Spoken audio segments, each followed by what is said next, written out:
नमस्कार, सुशासन का सच देख रहे हैं आप। मैं हूं आपके साथ अंशिका।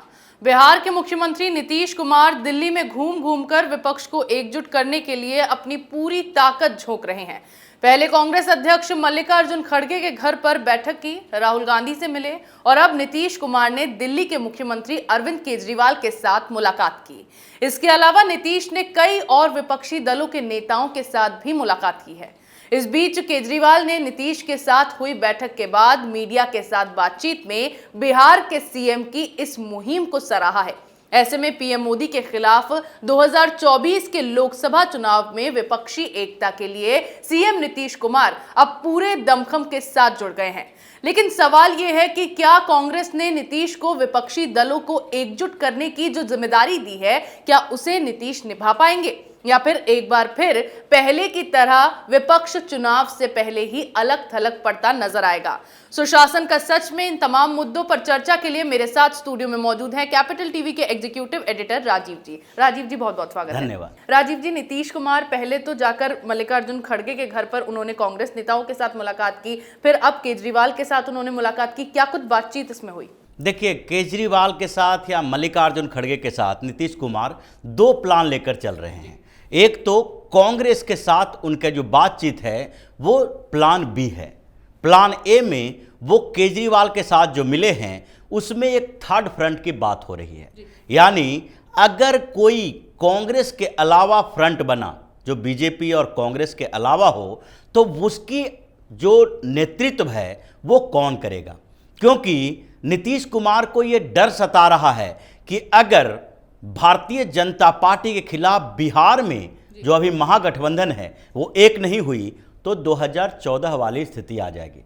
जिस तरीके से 2014 के चुनाव में भारतीय जनता पार्टी के खिलाफ नीतीश कुमार, आरजेडी अलग अलग चुनाव लड़ी थी, दूसरी पार्टियां भी अलग अलग थी, तो उस समय नीतीश का सुपड़ा साफ हो गया था, राजद का भी सफाया हो गया था। और इसलिए 2014 के बाद नीतीश कुमार ने 2015 में आरजेडी के साथ समझौता किया था और दोनों का गठबंधन विधानसभा का चुनाव भी लड़ा था।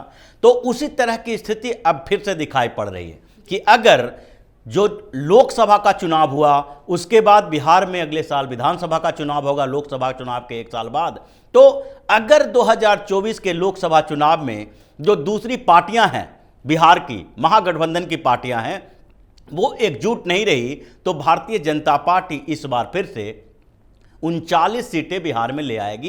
एक सीटें इन लोगों में से किसी पार्टी को मिल सकती है। जी राजीव जी, नीतीश कुमार और अरविंद केजरीवाल दोनों ही के बीच में कई बार अनबन देखने को मिली है। एक वक्त था जब नीतीश कुमार के इसी फॉर्मूले से केजरीवाल को परेशानी थी, वो उनको खलता था, लेकिन आज ऐसी स्थिति बन गई है कि केजरीवाल खुद नीतीश कुमार से हाथ मिला रहे हैं, उनके सामने नतमस्तक हो गए हैं। देखिए, अपॉर्चुनिटी, राजनीति में अपॉर्चुनिटी एक बड़ी चीज होती है।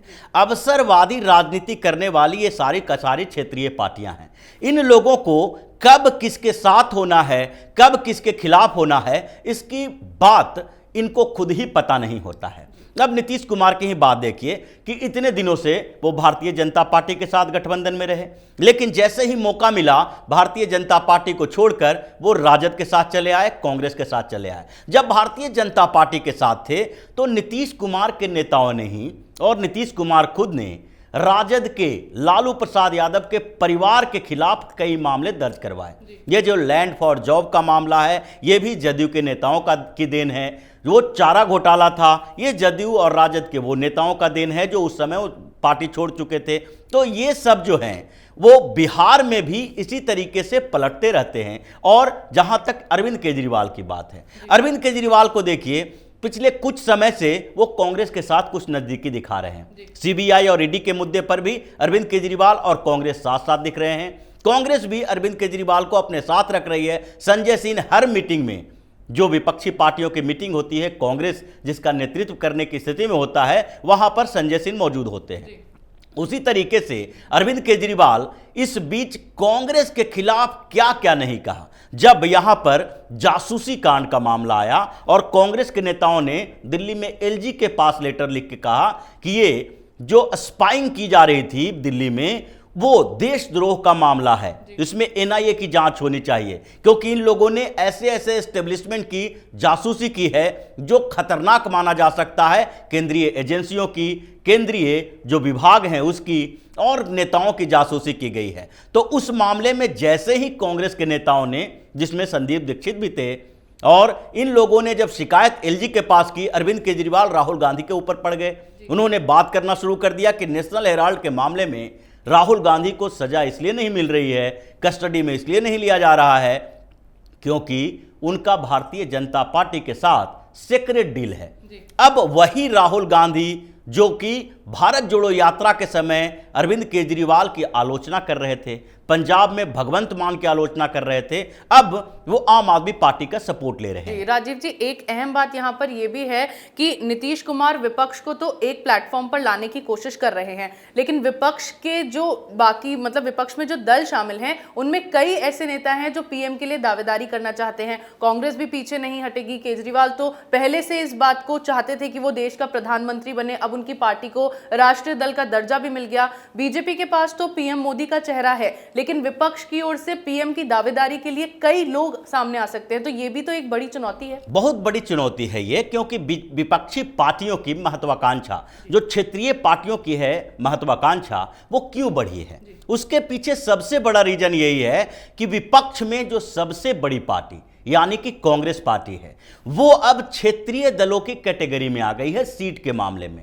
अगर सबसे बड़ी विपक्षी पार्टी कांग्रेस है और कांग्रेस के पास 100 के आसपास भी सीटें होती, तो क्या किसी दूसरे पार्टी के जो क्षेत्रीय पार्टी है, अपोजिशन पार्टियां में, चाहे ममता बनर्जी हो, अरविंद केजरीवाल हो, नीतीश कुमार हो, केसीआर हो, या फिर शरद पवार हो, उद्धव ठाकरे हो, किसी के पास ये न नैतिक अधिकार होता और न ही इनका मुंह खुलता कि कांग्रेस नहीं बल्कि हम भी पीएम के उम्मीदवार हो सकते हैं, क्योंकि कांग्रेस इतनी कमजोर हो गई है कि दूसरे को बोलने का मौका मिल गया है कि जब आपके पास उतनी सीटें नहीं है तो फिर हम कैसे आपका नेतृत्व स्वीकार करें। जैसे अरविंद केजरीवाल बार बार ये बात कहते हैं कि 2 स्टेट में कांग्रेस की सरकार है, छत्तीसगढ़ में और राजस्थान में। कुछ जगहों पर कांग्रेस सहयोगी पार्टी के तौर पर है सरकार में, जैसे झारखंड में झारखंड मुक्ति मोर्चा के साथ सहयोगी पार्टी है, एमके स्टालिन के साथ सहयोगी पार्टी है तमिलनाडु में। लेकिन जब कांग्रेस के पास 2 ही स्टेट हैं और आम आदमी पार्टी के पास भी दिल्ली और पंजाब में 2 स्टेट में सरकार है, तो हम कैसे कांग्रेस से कमजोर पार्टी हो गए? हमारी भी दावेदारी बनती है। तो इसलिए विपक्षी पार्टी के जितने नेता हैं वो अपने अपने स्टेट में देख रहे हैं कि अगर महाराष्ट्र की 48 लोकसभा सीटें हैं और उसमें शरद पवार और उद्धव ठाकरे, बेसिकली शरद पवार की बात है कि उनकी पार्टी अगर वहां पर कांग्रेस से बड़ी पार्टी है तो कांग्रेस का नेतृत्व वो कैसे स्वीकार करेंगे? अगर जनता दल यूनाइटेड, नीतीश की पार्टी, और आरजेडी, ये दोनों पार्टियां जो है कांग्रेस को बिहार में वैल्यू ही नहीं दे रही है, 40 सीटों में से 1-2 लोकसभा की सीटों पर लड़ने ही देगी, तो वो कांग्रेस का नेतृत्व कैसे स्वीकार करेगी? जी, तो नीतीश कुमार को जो विपक्ष को एक साथ लाने की ये जिम्मेदारी मिली है, क्या वो इसे निभा पाएंगे? क्योंकि इससे पहले भी एक कोशिश वो कर चुके हैं जो उनकी फेल रही थी, अब फिर से उनको वही जिम्मेदारी यहाँ मिली है, तो क्या इन परिस्थितियों में नीतीश कुमार अपनी जिम्मेदारी पूरी कर पाएंगे? देखिए, जो नीतीश कुमार की स्थिति है वो अभी की राजनीति में, जो हिंदुस्तान की राजनीति है और जितनी क्षेत्रीय पार्टियां हैं, उसमें सबसे अविश्वसनीय नेताओं की लिस्ट अगर सूची बनाई जाए तो उसमें 2 नेता हैं, एक अरविंद केजरीवाल, दूसरे नीतीश कुमार। नीतीश कुमार के ऊपर किसी भी दूसरी पार्टी के नेता को भरोसा नहीं है कि ये कब कौन सा मोड़ ले लें, कब किसके साथ चले जाएं। इसलिए अगर विपक्षी पार्टियों को एकजुट करने की जिम्मेदारी नीतीश के पास होगी तो कोई भी पार्टी इनके साथ नहीं आएगी। लेकिन बात यह है कि नीतीश कुमार कांग्रेस के लिए काम कर ही नहीं रहे हैं, वो अपने लिए काम कर रहे हैं, कांग्रेस का इस्तेमाल कर रहे हैं। कांग्रेस एक बड़ी पार्टी अभी भी है, राष्ट्रीय पहचान है, राष्ट्रीय पार्टी है और हर स्टेट में कांग्रेस का कुछ न कुछ प्रेजेंस है।